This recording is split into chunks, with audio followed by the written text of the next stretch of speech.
6월 13일 지방선거가 치러지는 날인데요. 그만큼 올 한 해 많은 분들이 정치에 관심들이 많으십니다.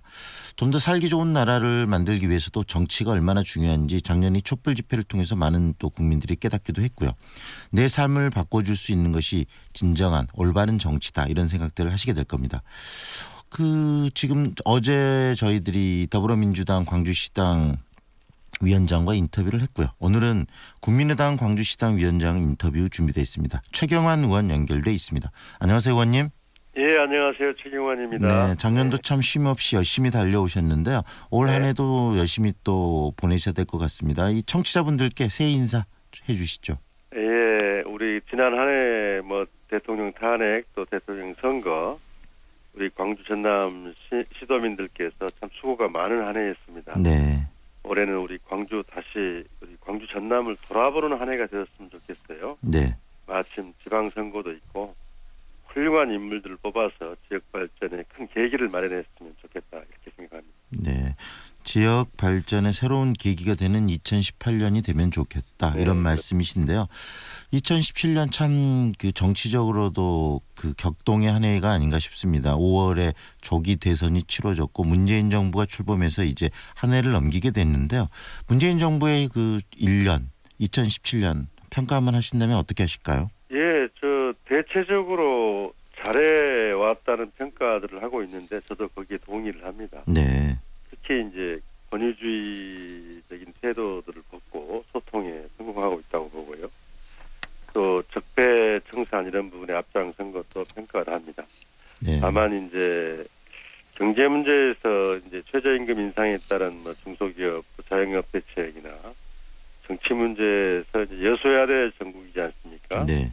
그래서 여야 협치를 어떻게 구조화할 것인가 하는 문제도 큰 과제이고요. 북핵 문제는 가장 큰 외교 현안이죠. 이제 새해에는 이런 부분에서 좀 대책도 세우고 성과를 내야 한다 이렇게 생각하고 있습니다. 네, 일부에서는 문재인 정부의 적폐청산 작업이 좀 지지부진하다, 좀 더 속도를 내야 되지 않느냐 이런 지적도 있던데 의원님은 그런 지적에 대해서 어떤 생각이 드시나요? 예, 저도 우려되는 게 이제 적폐청산의 이제 시간이 길어지면서 필요성이 나타날 수 있는데 이걸 잘 극복을 해야 된다고 보거든요. 네. 그래서 적폐청산은 시효나 정치적 고려를 두어서는 안 된다. 또 중요한 것은 이것을 이제 법과 제도로 정착시켜야 된다. 이런 생각이고요. 네.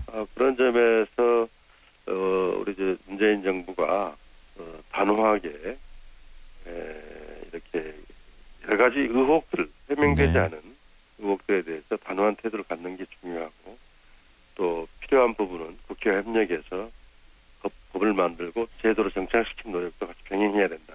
이렇게 생각하고 있습니다. 네, 문재인 정부의 성공을 위해서는 어떻게 보면 야당의 협조도 굉장히 중요할 부분인데 네, 그중에서도 이 국민의당의 역할이 굉장히 중요할 것 같습니다. 문재인 정부와 국민의당의 어떤 역학구도 또는 관계 설정 이런 부분들은 어떻게 이루어지는 게 적절하다고 생각하십니까? 그렇습니다. 지금 저는 더불어민주당은 121석의 아주 소수 여당입니다. 네. 국회나 국정 운영에서 한계가 있을 수밖에 없거든요. 과반을 넘지 못하는 여당이기 때문에. 그런 점에서 39석의 국민의당의 역할이 대단히 중요한데요. 네. 그런 점에서 저희들의 기본 원칙은 야당으로서 비판을 하지만 크게 협력할 것은 협력한다. 특히 시대적 과제, 촛불 민심이 제시한 시대적 과제에서는 아주 단호하게 협력을 해서 국민들의 여망에 따라야 된다 이렇게 생각하고 네. 그것을 저는 이제 일이 있을 때만 이렇게 협력하고 협치를 하는 게 아니라 네. 좀 더 구조화시킨 노력이 필요하다. 그래서 연합정부를 운영하는 식의 수준의 협치를 만들어내지 않으면 남은 3년 반도 상당히 힘들 것이다 이런 생각을 하고 있습니다. 네, 연정 이야기를 하셨는데요. 최 의원께서는 지금 최 시당 위원장께서는 지금 국민의당과 더불어민주당의 연정이 더 필요한 것이다라는 이야기에 대해 취지의 발언을 하셨는데 실질적으로 안철수 대표를 중심으로는 지금 바른정당과의 통합을 추진하고 있지 않습니까? 그런 부분들의 국민의당 내에 어떻게 보면 갈등과 내분을 만들어내는 부분일 수도 있는데 왜 이렇게 내부에서 정치적인 어떤 그 방향성을 가지고 이런 트러블, 갈등이 생기는 거죠. 네, 안철수 대표가 추진한 통합은 당을 하나로 합치자는 거고요. 제가 금방 말씀드린 네. 것은 당은 별도로 하고 연정 연합정부의 수준에 협력을 하자는 겁니다. 그래서 네. 어떤 차이가 있는데 안철수 대표가 합당을 바른정당과 합당을 추진하는 것은 내용은 뭐 많이 보도가 되고 그랬습니다만은 지금 표면적으로는 이번 지방선거를 앞두고 이렇게 한다고 하는데 네. 안 대표께서는 아마 뭐 당장의 그 현안 해결 이런 측면보다도 아마 자신의 어떤 4년 후에 네. 대통령 후보로서의 이런 야망, 네. 야심, 목표가 좀 분명해진 것 같고요. 네. 그런 점에서 이 개혁과 호남에서 호남을 붙들고 그런 부분을 성취할 수 없다는 판단에서 옮겨가고 있는 중이 아닌가 이렇게 해석하고 있습니다. 그렇다면 의원님 그런 말씀이신가요? 안철수 대표는 지금 이야기를 하는 게 더불어민주당을 견제하고 자유한국당의 적폐 세력인 자유한국당을 몰락시키기 위해서 바른정당과의 통합이 필요하다는 주장을 내세우고 있는데 그게 아니고 안철수 대표가 개인적인 대선에 대한 그 열망, 욕망 때문에 지금 통합을 추진한다 이렇게 보신다는 말씀이신가요? 그러니까 합당 통합의 대상이 바른정당이 어떤 세력들입니까? 그 내부에는 아직도 자유한국당과 같이 해야 된다는 주장하는 분들이 많이 있습니다. 네. 또 그런 이야기를 공공연하게 하고 있고요. 즉 자기들의 목표는 보수 통합이지 안철수 대표처럼 중도 개혁 통합이 아니다. 이렇게 네. 분명히 하고 있거든요. 네. 완전히 정체성이 다른 집단이죠. 그런 집단과 굳이 그렇게 해나가는 이유가 어디에 있느냐 할 때 저는 안철수 대표가 좀 판단을 네. 또 말을 분명히 하지 않고 있다 이런 생각을 하고 있습니다. 네. 그렇기 때문에 호남의 중진 또 호남 의원들을 중심으로 해가지고 해서 이 국민의당 이 통합에 대해서 굉장히 반대하는 입장들이 많은데 우리 최 의원께서도 현재 이 통합에는 반대하는 입장이신 거죠? 그렇습니다. 예. 네. 호남은 항상 진보적 가치나 또 역사적 소명을 중시해 왔습니다. 지금처럼 보수 통합 혹은 보수 야합으로 들리는 이런 길에 동의하지 않을 거라고 보고요. 오히려 네. 철퇴를 안겨줄 것이다 이렇게 생각하고 있고요. 네. 저는 문제는 안 대표가 자기를 만들어준 호남을 버리고 또 중도 개혁 노선을 버리고 보수로 투항하는 것 일종의 좀 배신의 정치를 하고 있다고 보는 건데요. 네. 이게 여기에 호남인들이 과연 동의할 수 있겠는가? 저는 상당히 우려를 하고 있습니다. 네. 최근에 이 전 당원 투표를 통해서 안철수 대표는 신임을 좀 받았다 이런 입장으로 보이는데 그런 부분에 대해서 그러면 의원님께서는 어떤 생각이신가요? 저희 당규에요. 당규에도 이런 중요한 전당원 투표의 사안은 3분의 1이 참석하도록 돼 있습니다. 네. 네, 23%에 불과하고 투표에 참여한 투표율이 네네. 많은 분들이 또 투표를 거부했고 네. 사실상 저는 안철수 대표에 대한 불신임이라고 보는데요. 네. 안 대표 진영에서 저렇게 과대 해석해서 통합을 무대포식으로 밀어붙이는 거에 대해서 안 대표에게도 상당히 상처를 크게 줄 것이고 네. 국민의당도 성공을 하지 뭐 이렇게 가면 성공하기 힘들다 이렇게 보고 있습니다. 네. 투표의 23% 이것이 바로 안철수 대표에 대한 그 거부의 표시다 이렇게 이해를 하시는 거네요. 많은 분들이 투표에 참여하지 않고 냉담했다고 생각합니다. 네. 네.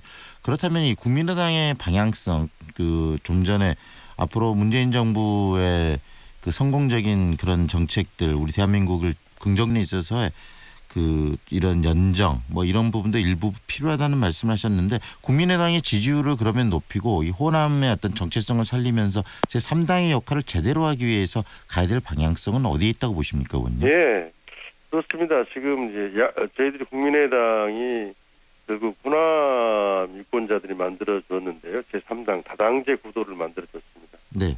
그래서 국회 운영이나 특히 지난 우리 지역 예산 확보에서 보듯이 국민의당 역할이 존재하고 시민들도 그걸 인정하고 있습니다. 그런 점에서 양당 사이에서 양당의 그 패권적 다툼 속에서 실질적으로 중앙이나 지역에서 일을 하면서 국정 운영에 책임을 지는 모습을 보여줬을 때, 네. 예를 들면 우리 지역 현안이 5.18 특별법 아닙니까? 네. 네. 이런 부분들을 제일 앞장서는 당이 국민의당이 되어야 합니다. 네. 그렇게 하고 있고요. 그런 문제에서 능력과 문제 해결 능력을 좀 보여줘야 된다고 생각합니다. 네. 결국에는 호남의 개혁적이고 진보적인 정신들을 바탕으로 해서 이걸 전국화시키는 작업이 국민의당이 살 길이라는 말씀이시네요. 네, 그렇습니다. 단순히 뭐 다른 세력과의 어떤 통합 이런 부분이 아니고. 네. 네. 그렇다면 이제 올해 6월 13일 날 지방선거가 있는데 더불어민주당은 굉장히 좀 분위기가 좋은 것 같습니다. 국민의당은 어떻습니까? 내부적으로 광주시장 또 전남지사를 비롯해서 선거를 치러야 되는데요. 좀 준비가 잘 되고 있으신가요? 예, 지난 11월까지는 중앙당이나 지역에서 준비를 하다가 느닷없는 통합 논란이 발생하면서 약간 중단돼 있고 또 현장에서 뛰는 많은 후보들, 지지자들이 네. 혼란을 겪고 있는 게 사실입니다. 그래서 이달 1월, 2월 초까지라도 빨리 상황을 정리해서 네. 선거 체제로 가야 되고 훌륭한 지역 일꾼들이 많습니다. 저는 이번 지방선거가 우리 지역에서는 민주당과의 1대1 대결 구도로 네. 민주당과 국민의당에 이렇게 만들어질 것이고 네. 여기서 저희들이 많은 성과를 거두려고 준비를 해야 된다고. 이 구도 속에서 더불어민주당을 전남지사나 또 광주시장을 비롯한 이 지방선거에서 이길 수 있다고 보시나요? 아니면 어느 정도가 그 국민의당이 가져가야 될 어떤 방향성이라고 보십니까? 저희는 이제 전남지사는 지금 뭐 의사를 표명하신 박지원 의원도 있고 주성영 의원님도 계시고 네.